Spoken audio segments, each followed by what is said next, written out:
trauma bonding tends to have lots of different layers to it that we don't necessarily recognise at the time. And one of the first is you build a connection with this person. You genuinely care about that person. You have that object constancy. So even when there is disagreements or arguments or distance, you still care about them. You still want what's best for them, even though they can be some of the most hurtful people you could ever meet. And it takes time to see through their lies, to see the person you are actually dealing with, to then separate yourself from that. And you can still want what's best for them from a distance. However, most people will go through a stage of wanting revenge when they realise what they've truly been dealing with.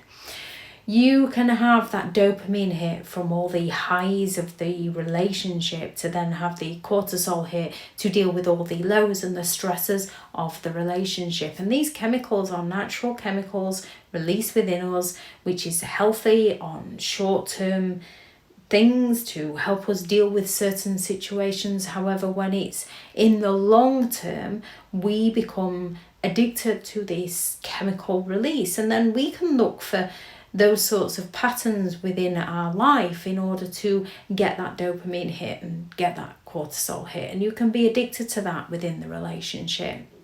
You can also create a strong desire with that person about the future that you would like together. You will spend a lot of time romanticizing about how the relationship could be with your parents, could be with that childhood friend, could be with your work colleagues, could be with your partner, with your children.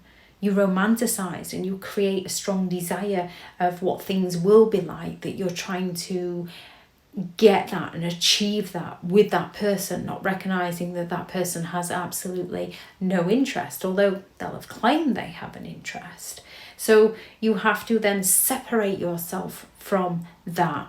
And fear of them smearing your name, reactions, fear of being isolated, fear of not having any finances.